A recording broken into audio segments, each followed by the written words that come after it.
Good morning बच्चों। कैसे हैं आप लोग? आशा है बहुत अच्छे से पढ़ाई कर रहे होंगे। आइए, आज जो अपना लेक्चर नंबर 13 है, उसमें हम लोग क्या बात देखने वाले हैं। तो इसमें आज जो हम डिस्कस करेंगे, आज का जो टॉपिक रहेगा आपका, एक तो ओपनिंग एंट्री का कॉन्सेप्ट, दूसरा साथ ही साथ बैड डेट्स का कॉन्सेप्ट। तो आइए शुरू करते हैं। मैं सी Rakesh Roshan, gap financial services के यूट्यूब चैनल के माध्यम से द कॉमर्स हाउस पे क्लासेस का फ्री ऑफ कॉस्ट जो ऑर्गेनाइजेशन हो रहा है, उस कड़ी में आज आपका 13वां लेक्चर है। होप आप पूरे तरीके से इसको एंजॉय करेंगे। तो आइए, आपने पास जो आज कॉन्सेप्ट रहेगा उसको देखते हैं। जैसा कि आपने देखा कि आज का जो कॉन्सेप्ट रहेगा, आज का जो टॉपिक रहेगा, वो क्या रहेगा? वो रहेगा accountancy for 11th, lecture number 13। और ध्यान से देखिए, आज का अपना कॉन्सेप्ट रहेगा opening entries and bad debts. तो चलिए शुरू करते हैं इस कॉन्सेप्ट को और देखते हैं, समझने का कोशिश करते हैं। देखिए, आज जो हमको कॉन्सेप्ट जो देखना है, उसमें एक कॉन्सेप्ट है ओपनिंग एंट्रीज एंड दूसरे का नाम है बैड डेट्स। ये दो कॉन्सेप्ट करेंगे, तब जाके आपका इलस्ट्रेशन नंबर 14 और 14A जो दे रखा है वो कवर अप होगा। तो इसको समझने के लिए थोड़ा सा बैकग्राउंड हम लेते हैं कि ओपनिंग एंट्रीज क्या होता है। राइट। तो जैसा कि देखने से ही पता चल रहा है, नाम से ही पता चल रहा है, कुछ ना कुछ ओपनिंग होगा। Opening entries. आप अपना साउंड वहां से पॉज कर दीजिए। देखिए, जैसे कि नाम से आपको पता चल रहा है ओपनिंग एंट्री। देखो, अभी तक हम लोग क्या पढ़ते आ रहे थे, हमेशा ये देखते हुए आ रहे थे कि एक व्यवसायी है, वो कमेंस कर रहा है बिजनेस। हमेशा। क्या ऐसा कोई जरूरत है कि हमेशा बिजनेस स्टार्ट ही हो? पहले से बिजनेस नहीं रह सकता है? रह सकता है। जैसे मान लेते हैं, आपका ये लाइन मैंने खींचा। ऐसा भी तो हो सकता है कि हम 1/4/2021 से हम नया खाता बही लिख रहे हैं, क्योंकि आज अभी मई है, तो ये ऐसे ही चल रहा होगा। ऐसा भी तो हो सकता है कि आपका ये दुकान हो सकता है 2018 में ही ओपन हो चुका हो सकता है। प्रैक्टिकली सिचुएशन है। तो 2018 में जब दुकान ओपन हुआ होगा, तो 18 से 19 का बुक्स लिखा गया होगा। 2019 में बंद हुआ होगा, फिर 19 से 20 में बंद हुआ होगा। राइट। मतलब हर एक एक एक साल का आप एंट्री करते गए होंगे। पहले साल का, दूसरे साल का, तीसरे साल का, है ना? राइट। अब आ गए चौथे साल में। तो अब हर साल आप बुक्स अब अलग अलग हम जो मेंटेन करते हैं। तो अब जैसे ही हम इस साल में आए, तो इस साल में नया जो काम करेंगे करेंगे, इस साल में तो कुछ करेंगे ही करेंगे। इसके साथ साथ क्या मेरे पास इससे पीछे के साल से कुछ कैरी ऑन होके आएगा सामान? जैसे एग्जाम्पल के तौर पे, आपका स्टॉक, ऐसा तो हो सकता है ना कि 31 मार्च 2021 को जब खाता बही बंद हुआ होगा, 31 मार्च 2021 को जब बुक्स क्लोज हुआ होगा, तो आपके पास स्टॉक रहा हो, लोगों के यहाँ पैसा भी बाकी रहा यस हो, सर। यस। रहता हो, कैश हो, बैंक में पैसा हो, कैपिटल में पैसा पड़ा हो। मतलब इस सारे के सारे क्लोजिंग बैलेंस तो रहे होंगे यहाँ पे 31 मार्च में। ऐसा थोड़ी है कि दुकान एकदम फाइनेंशियल ईयर एंड हो रहा है तो आपका दुकान सारा का सारा, पूरा का पूरा सामान बिक जाए, किसी के यहाँ बाकी नहीं रहे, किसी का ना लेना रहे ना देना रहे। ऐसा प्रैक्टिकल सिचुएशन तो नहीं हो सकता है। तो यही बात कह रहा है कि जो बुक्स आपने क्लोज करके, जो रजिस्टर आपने क्लोज करके रख दिया, अब उसमें जो पैसे हैं, जो बैलेंस जो बचा हुआ है, उसको लेके तो आओगे अगले पीरियड में। तो ओपनिंग एंट्री में कुछ और नहीं कहता है कि हमारे पास जितने भी क्लोजिंग बैलेंस हैं, उनको day first of the financial year, आप जब फाइनेंशियल ईयर स्टार्ट करेंगे, अकाउंटिंग ईयर स्टार्ट करेंगे, उसकी पहली तारीख को आपको पीछे के जितने भी क्लोजिंग बैलेंस है, उसको उठा के ले आना और फर्स्ट तारीख को एंट्री करना। यही ओपनिंग एंट्री कहलाता है। राइट। तो देखते हैं, इसका एग्जांपल के हिसाब से आपको समझ में आ जाएगा। थोड़ा सा रीडिंग भी करा देते हैं, क्या कह रहा है। स्क्रीन दिख रहा है हमको। कहता है, अगर ध्यान से देखिएगा, एवरी फॉर्म, ओपनिंग एंट्री का कॉन्सेप्ट है अपने सामने। Every firm start its new books, नया बुक्स को स्टार्ट करेगा in the beginning of each year, हर साल के पहले तारीख को ये बुक्स स्टार्ट करेंगे। Since the closing balance of last year have to be carry forwarded to the next year, है कि नहीं। तो जो क्लोजिंग बैलेंस हुआ, अब एक साल आपका जो स्टार्ट हुआ था, मान लेते हैं 1/4/2020 को आपने स्टार्ट किया था और खत्म किया था 31/3/2020 को, ये पहला साल हो गया। अब आप नया साल आप स्टार्ट कर रहे हो नए सिरे से, कब? 1/4/2021 से स्टार्ट कर रहे हो, जो कि चलेगा 31/3/2021 तक आने वाला है, न्यू ईयर है। तो ये क्या कह रहा है, सिंपल सा बात है कि जो भी बुक्स आपने इसको क्लोज किया, तो इस दिन का जो बैलेंस है उसको उठा के यहाँ पे लेके आना है, राइट। 31 मार्च 2020 का जो बैलेंस है उसको उठा के लेके आपको 1/4/2021 को लाना है, ताकि आगे हम काम कर सके। वही बात कह रहे हैं यहाँ पे, carry forwarded to the next year, the first entry in each year's journal will be recorded the previous year closing balances of all the assets and liability, जितने भी assets liability है सबको उठा के लेके आना है। as it is the first entry it is called opening entry, ये पहला एंट्री है इसीलिए इसको हम लोग क्या बोलते हैं, opening entry. in this entry the accounts of all assets are debited because assets always shows debit balance. अभी कह रहा है जो भी एसेट्स है आपको, मतलब ऐसा समझ लो जो भी आपका रियल अकाउंट है, रियल अकाउंट जैसे कैश हो गया तो कैश आपका डेबिट बैलेंस शो करेगा, राइट। देखेंगे हम लोग जब लेजर का चैप्टर पढ़ेंगे डिटेल में। अभी यहाँ पे ये मान लो कि जितने भी एसेट्स है उसको हम डेबिट कर देंगे और जितने भी लाइबिलिटी है उसको हम क्रेडिट कर देंगे, तो आपका ओपनिंग बैलेंस का एंट्रीज आ जाएगा, right.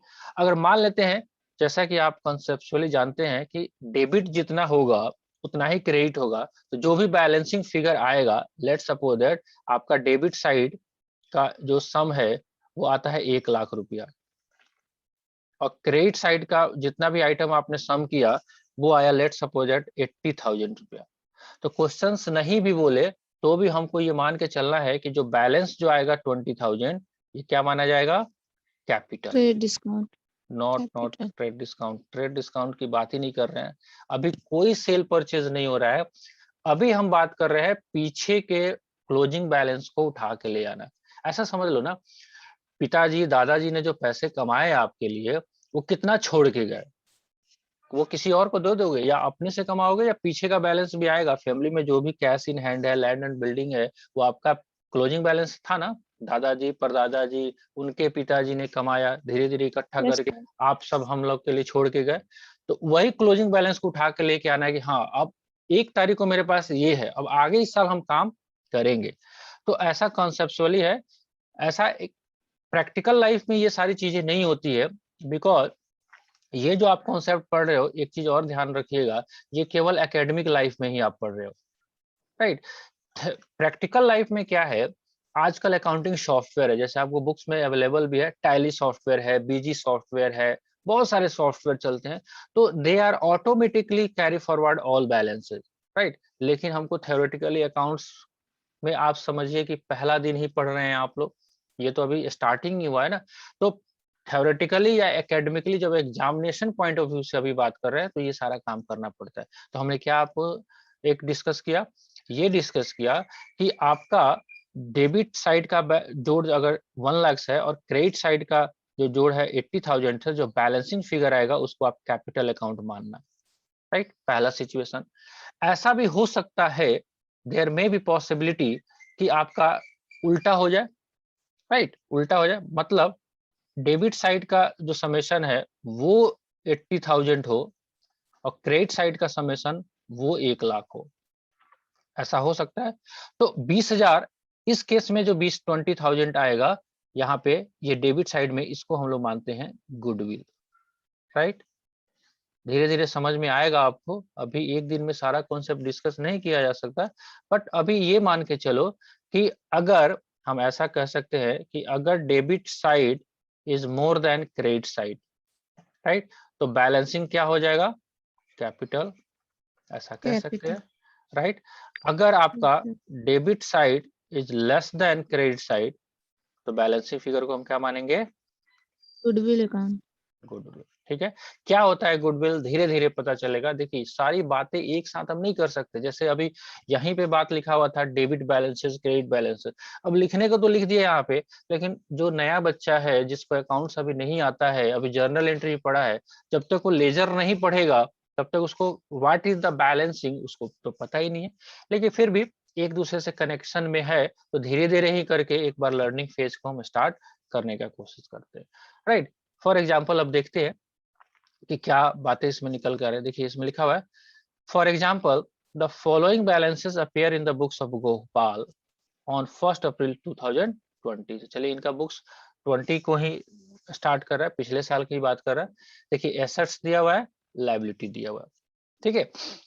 Cash in hand 8,000, bank balance 20,000, stock 54,000, debtors 47,000। Debtors में नाम भी दिया हुआ है, अशोक, पवन, विवेक। डेटर्स क्या होता है मालूम है आपको?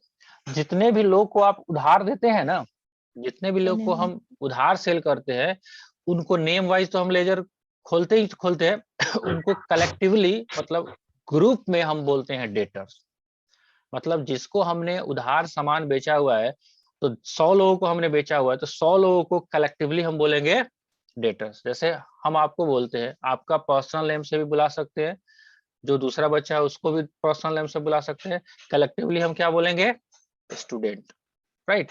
तो वैसे ही यहाँ पे कलेक्टिवली हम लोग बोलते हैं डेटर्स। वैसे ही हमने जिससे सामान खरीदा है, हम भी तो उधार खरीद सकते हैं एक्स से, वाई से, जेड से। तो एक्स वाई जेड पर्सनली तो उनका एक्स वाई जेड नाम रहेगा, लेकिन कलेक्टिवली हम उसको बोलते हैं सन्ड्री क्रेडिटर्स, राइट। चलिए तो पहले डेबिट साइड का देख लेते हैं। मशीन भी है और क्रेडिटर्स है 20,000, इसमें चमन लाल जी हैं, ओमपाल जी हैं, और कैपिटल अकाउंट दिया हुआ है, राइट। तो सब कुछ इसमें दिया हुआ है आई थिंक। तो चलिए ये डेबिट साइड वाला पहले देखते हैं, कैश इन हैंड।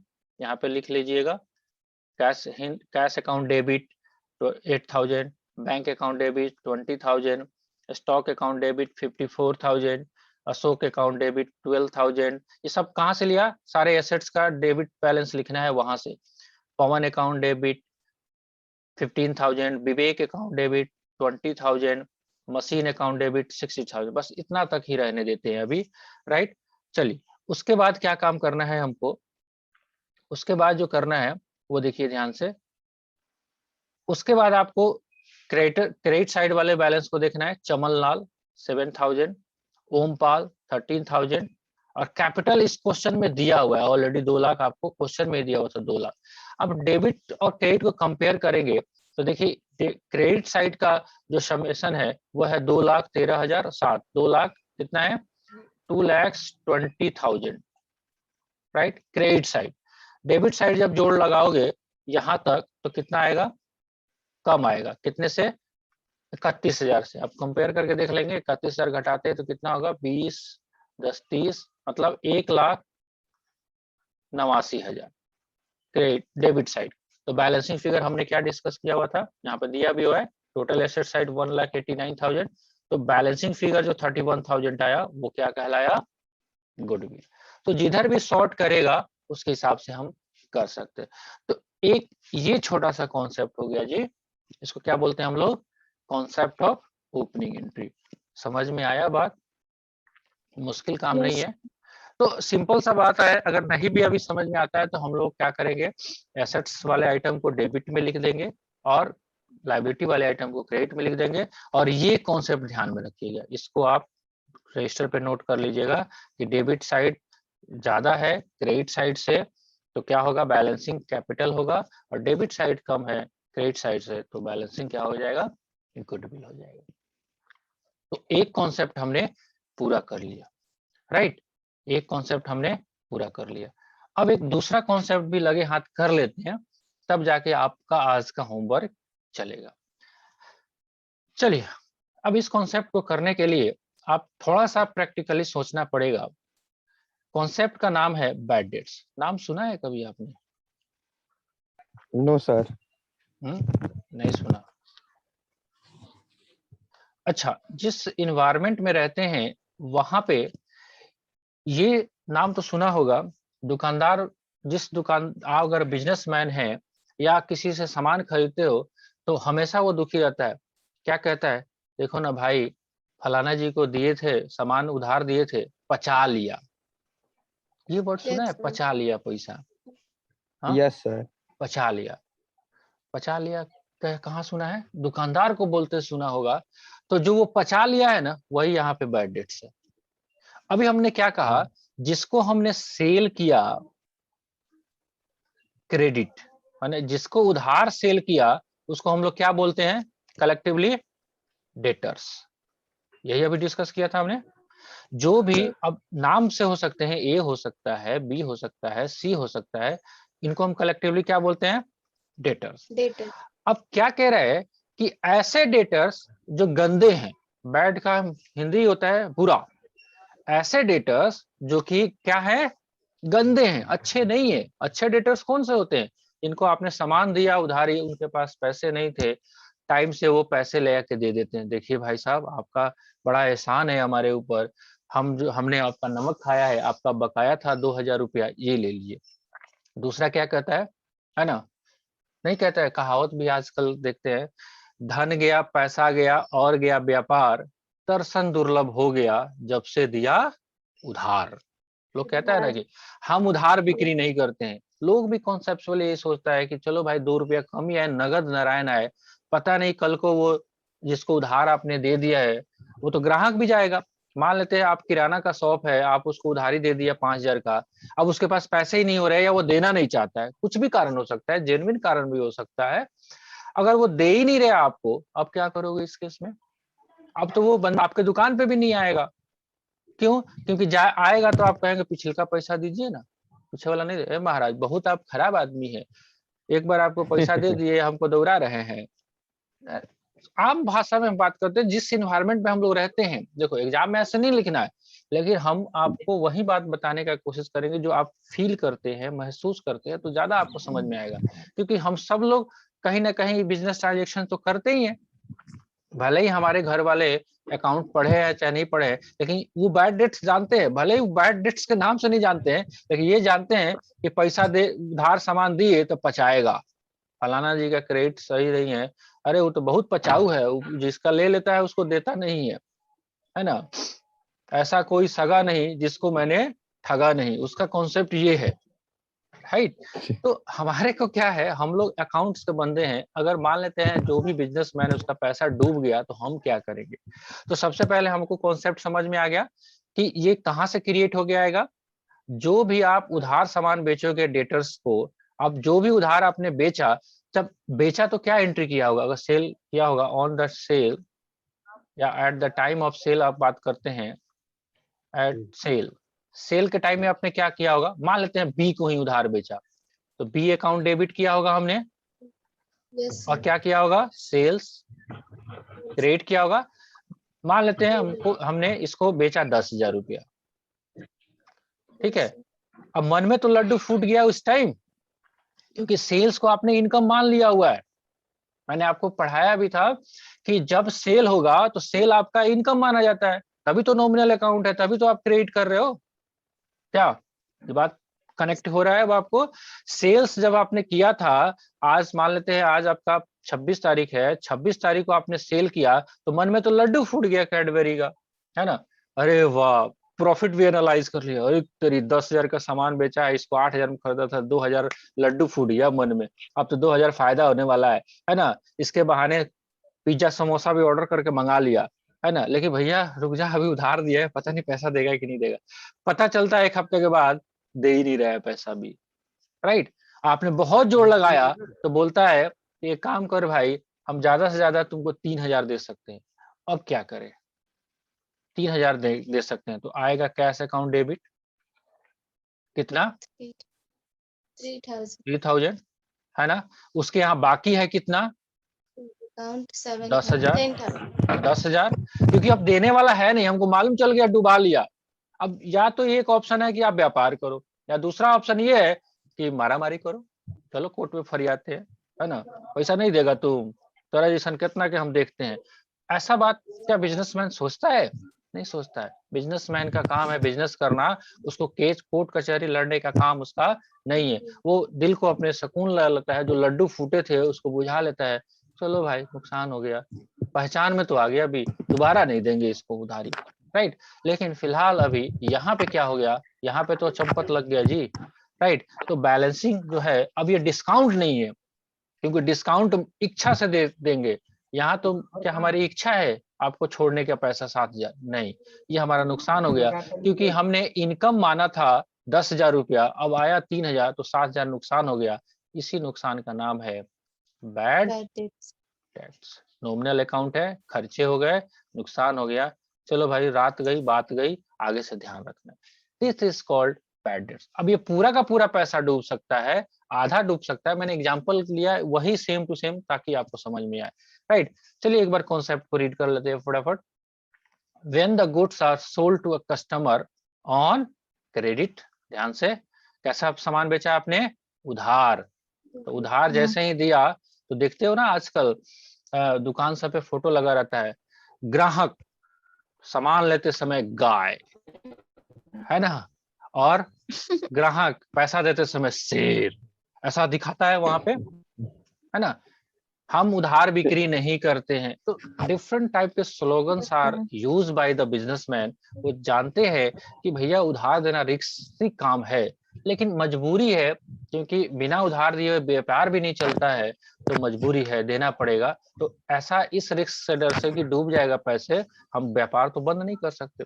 चलिए, तो उधार आपने दिया, and if the amounts becomes irrecoverable, हमको लगता है कि पैसा अब हमको मिलने वाला नहीं है, due to his insolvency. Insolvency का मतलब वाकई में उसके पास पैसे नहीं है, वो लॉकडाउन लगा कोरोना में, वो उसके पास पैसा है ही नहीं, वो दिवालिया हो गया, उसके पास वाकई में पैसा नहीं है, या फॉर सम अदर रीजन, या कोई और कारण से देना नहीं चाहता है, थुथुर है, बात समझ रहे हो। कहता है पैसा रख ले भाई, ना देम का करबो, जहाँ फरियाओ को फरिया लियो, अब क्या करेंगे अब, तो भाई पैसा तो डूब गया, हम तो अकाउंटेंट है, हमको तो एंट्री करना है। The amount not recovered is called bad debts. जो पैसा आपको नहीं मिल रहा है उसको हम क्या बोलेंगे, बैड डेट्स बोलेंगे।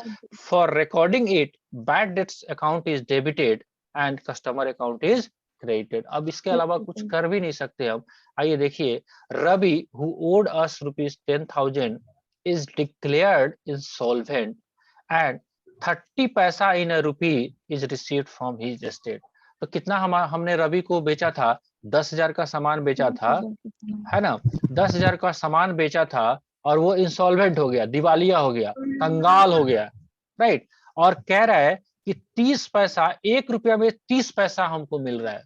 तो 30 पैसा का मतलब हो गया 30%, तो 30 डिवाइड बाई 100 कर देंगे, यानी कि 3,000 रुपया हमको मिल रहा है, राइट। तो क्या एंट्री बनेगा, cash account debit 3,000, bad debts account 7,000 and Ravi 10,000.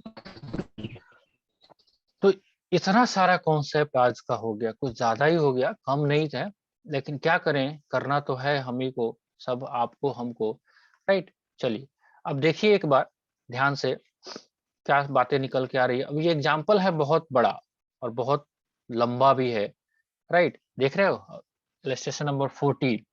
तो हम क्या चाहते हैं, आज जो आपका कॉन्सेप्ट जो कराया गया है एग्जाम्पल नंबर 14 में, थोड़ा सा आप खुद से प्रैक्टिस करेंगे तो मेरे हिसाब से ज्यादा फायदेमंद होगा। एक जो कॉन्सेप्ट मैंने कराया है ये वाला, जो ओपनिंग एंट्री वाला है, राइट, और दूसरा निकल के आएगा इसमें बैड डेट्स, कहीं ना कहीं निकल के आएगा, देखेंगे आप। नहीं भी आएगा तो कोई इश्यू नहीं है, अगले इलस्ट्रेशन में आएगा, ठीक है। तो आई थिंक ये ओपनिंग एंट्री वाला कॉन्सेप्ट था। जब तक ओपनिंग एंट्री आपको नहीं कराते, आप ये वाला एग्जांपल आप नहीं कर सकते थे, राइट। बाकी इसमें और भी पीछे का कॉन्सेप्ट है, जैसे discount, trade discount, cash discount, तो वो सब डिस्कस किया हुआ है, राइट। तो आई थिंक आपको घर पे इलस्ट्रेशन नंबर 14 करना चाहिए, ठीक है। और पीछे जिनका छूटा हुआ है, जो पीछे गायब थे 1-2 दिन, वो भी कोशिश करें कि 14 तक कर ले, राइट। हाँ जी, अब आते हैं, तो 13 तक एग्जाम्पल दिया गया था, उसमें पहले कोई डाउट है, अगर डाउट है तो मुझे बताएं। Yes, sir. डाउट है, Yes, sir. हाँ जी, डाउट है तो Illustration 11. किसमें डाउट है? Illustration 11. 11। तो इसके लिए हमको क्या करना पड़ेगा, एक बार हम इलस्ट्रेशन को ओपन करते हैं और डाउट को हम लोग देखने की कोशिश करते हैं, राइट। बस 2 मिनट होल्ड कीजिए, हम क्वेश्चंस को ओपन कर लें, देखते हैं। आपका जो डाउट आया है वो है इलस्ट्रेशन नंबर 11 का मार्च 4। लिखा हुआ है goods sold to Nupur 50,000 at terms of 4% cash discount and 20% trade discount. Half the amount received by cash and balance half by check on the same day. कोई दिक्कत नहीं है। क्या कह रहा है, सिंपल सा बात है कि 50,000 का आपने सामान बेचा, 20% ट्रेड डिस्काउंट है और 4% कैश डिस्काउंट है, और सारा का सारा पैसा जो है आधा कैश में आधा चेक से मिल गया। क्या इशू है? अब इसमें थोड़ा सा आपको जो घुमाने का कोशिश किया वो ये किया, मेरे हिसाब से जो आपको कंफ्यूजन कर दिया होगा वो ये, आपको ऐसा कहा जा रहा है कि पहले आपको 12th भी करना है और 11th भी करना है। आप पहले आपको बोला गया 12th करना है, बाद में बोला गया 11th करना है, पहले करोगे क्या आप? 11th, right. तो वैसे ही हमको लगता है आपको इस क्वेश्चन में क्या प्रॉब्लम हुआ कि आपने क्या किया, ये देखा कि हमारे को पहले कैश डिस्काउंट लिखा हुआ है, ट्रेड डिस्काउंट बाद में, लेकिन कभी भी ट्रेड डिस्काउंट ही पहले दिया जाएगा। तो 20% पहले कैलकुलेट करेंगे, यानी कि 50,000 आपका सेल हुआ है तो 50,000 का 20% हाउ मच? 10,000. 10,000। तो 10,000 तो लेस ही हो गया, ट्रेड डिस्काउंट का तो कोई एंट्री करते ही नहीं है, तो हमारे पास बचा कितना? 40,000, राइट। और 40,000 से बोल रहा है कि हमारे को कितना कैश डिस्काउंट है? 4%। सर हमको हाँ, सर हमको इसमें प्रॉब्लम नहीं है, हमको है ना ये क्या बोलते हैं, जैसे इसमें जो सेंटेंस दिया हुआ है ना, उसमें कौन सा डेबिट होगा क्या कौन सा क्रेडिट होगा, इसमें प्रॉब्लम आ रहा है। ये तो सिंपल है। आप बताइए, पहले अमाउंट कैलकुलेट कर लिया जाए कितना है, या अमाउंट हम देख ही लेते हैं। चलिए, अमाउंट आपके पास यहीं पे आ रहा है, यहीं पे है ना, यही क्वेश्चन है आपको, राइट। आपने पहले डिसाइड करो कि सेल कितना है, राइट। तो 40,000 ही सेल होगा ना, तो हम ऐसा लिखते हैं, 2 सेल्स पहले ही लिख देते हैं नीचे समझने के लिए। How much? 40,000, ठीक है जी।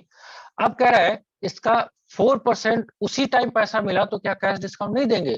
तुरंत पैसा दे दिया तो देना पड़ेगा ना। तो 40,000 का क्या 50,000 का 4% निकालेंगे या 40,000 का? 40,000 का 40,000 कितना आया? 1600, 1600. ठीक है। तो डिस्काउंट हमने कितना दे दिया? Discount allowed how much? 1600. 1600। पैसा आएगा कितना? 40,000 आना था, 1600 और डिस्काउंट दे दिया, कितना बचा? कितना बचा? 38,400, 38,400. ठीक है। हाँ. अब क्वेश्चन कह रहा है कि इसका आधा जो है कैश में आया, आधा चेक से, बैंक चेक से आया। कैश लिखिएगा, जो कैश में आया, कैश अकाउंट डेबिट कितना, इसको 2 से डिवाइड कीजिए, आधा का मतलब तो यही हुआ 19,000, 19,200, 19,200, राइट। और चेक से आया तो क्या लिखे? बैंक अकाउंट 19,200, हो गया, बात खत्म।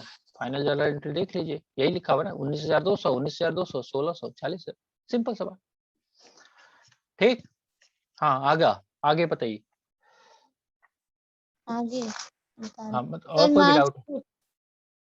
मार्च 6 मार्च इसी 6, का है. इसी के मार्च 6। आइए देखिए, sold goods to Anuradha for ₹1 lakh on terms of 10% trade discount and 5% cash discount if the payment received within 15 days। Condition डाल दिया क्या? अगर आप 15 दिन के अंदर दे दोगे तो ही कैश डिस्काउंट देंगे। 80% payment is received on March 18 by cheque. चलिए जी, तो पहले 6 मार्च को बेचा गया है, तो 6 मार्च से 15 दिन कितना होता है? 21 तारीख, 21 मार्च तक अगर पैसा आपको आ गया तो आप 5% डिस्काउंट दोगे, नहीं आया तो डिस्काउंट हम नहीं देंगे। तो चलिए 6 मार्च के दिन में हम क्या एंट्री करें? 6 मार्च के दिन में तो यही एंट्री करेंगे कि 1 लाख रुपया का हमने सामान बेचा है 10% ट्रेड डिस्काउंट पे, तो 10% ट्रेड डिस्काउंट का मतलब 10,000। तो 6 मार्च के दिन में क्या एंट्री होगा आप हम आपको दिखा देते हैं। 6 मार्च के दिन में यहाँ देखिए, Anuradha account debit to sales account 90,000। 6 तारीख को तो यही होगा। उस दिन क्या पैसा दिया अनुराधा ने? नहीं दिया। नहीं 6 मार्च को तो नहीं दिया। 18 मार्च को 80% पैसा दिया। तो 90,000 का आपने सेल किया था, 90,000 का 80% कितना होता है? 28,000 नहीं 90,000 का 80% 72,000। 72,000। अब 72,000 जो पैसा आएगा, 72,000 टोटल वैल्यू हो गया, उसको 5% डिस्काउंट देना है। दोगे कि नहीं दोगे? क्योंकि आपको 21 मार्च से पहले उसने दे दिया, देना पड़ेगा। तो 72,000 का 5% कितना हो जाएगा? 3,600, राइट। हाँ, तो ये देखिए सामने 18 मार्च के दिन में बैंक अकाउंट डेबिट 72,000 में से 3,600 घटा दिया, 68,400 आया और डिस्काउंट दे दिया।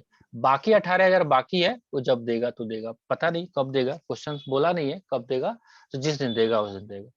तो ऐसे ही तो कैश डिस्काउंट ट्रेड डिस्काउंट का कॉन्सेप्ट लगाना है ना हम लोगों को। क्लियर? Yes sir.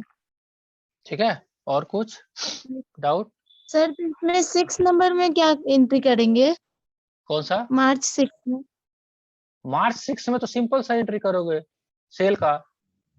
आप 6 मार्च के दिन में थोड़ी मालूम था कि कब पैसे देगा, जब मालूम है ठीक है आपको। सर। आप अंतर्यामी थोड़ी है कि 18 तारीख को जाके देगा। जिस दिन, वैसे भी अकाउंट में कॉन्सेप्ट है, जब आपका एंट्री होगा तभी रिकॉर्डिंग करेंगे। 6 मार्च के दिन में हम ट्रेड डिस्काउंट काट के और एंट्री कर देंगे। ट्रेड डिस्काउंट कितना कटेगा? 10%। तो 1 लाख आपने सेल किया है 6 मार्च के दिन में, तो 1 लाख आप सेल करोगे। 1 लाख हमको मालूम है कि आप ट्रेड डिस्काउंट का कोई एंट्री नहीं करते हैं, तो 10,000 हो गया। तो बैलेंस कितना बचा? 90,000। 90,000 का एंट्री कर देंगे 6 मार्च के दिन में। जब 18 तारीख को गए, हमने कंडीशन चेक किया कि क्या ये 15 दिन के अंदर है। ऑब्वियसली अंदर है। तो कह रहा है क्वेश्चन की 80% जो पैसा है, यानी कि 90,000 का 80% हाउ मच? 72,000। ये 72,000 का पैसा जो है आपको क्या मिलना है, तो इसका 72,000 का 5% छोड़ दीजिए उसको, 3,600। बैलेंस जो बढ़ता है 68,400, उससे ले लीजिए, बात खत्म। ठीक है, चलिए टाइम भी बंद हो रहा है जूम ऐप का, तो क्लास एंड भी करना पड़ेगा। तो ठीक है, आप इलस्ट्रेशन नंबर 14 एक करिए, लंबा क्वेश्चन है, एक ही क्वेश्चन रख लें आज। फिर हम लोग कल जैसा होगा उस क्वेश्चन को जो बाकी डाउट होगा वो भी करेंगे। बाकी आयुष जी आप भी 14A तक कंप्लीट करने की कोशिश करिए। कल का आपका लेक्चर छूटा हुआ है, मैंने बैंकिंग ट्रांजैक्शन बताया हुआ था। वीडियो आपके टीचमेंट ऐप में भी लोड है, यूट्यूब पे भी लोड है, आप वहां से काइंडली देख लीजिए, या हो सकता है आपने देख भी लिया होगा। जो बातें हम सामने सामने कराते हैं वही सारी चीजें वहां पे भी रहती है एज इट इज, राइट। तो आशा है आपको समझ में आ जाएगा, नहीं आएगा तो थोड़ा सा कल डिस्कशन कर लेंगे हम। ठीक है जी, आज की क्लास को हम लोग एंड करते हैं। एंजॉय करिए, खूब मन लगा के पढ़िए और इंटरेस्ट बनाइए। इसको बोरिंग की तरह नहीं पढ़िए कि नहीं काम करना है, बाप रे बाप पढ़ा रहा है मास्टर जी, क्या होगा, पढ़ना पड़ेगा। इसको एज ए पैशन एंजॉय करिए, मजा आएगा धीरे धीरे। आप इसमें जब जैसे जैसे रमते जाएंगे आपको इंटरेस्टिंग लगेगा। ठीक है जी, चलो इसी के साथ good day to all of you.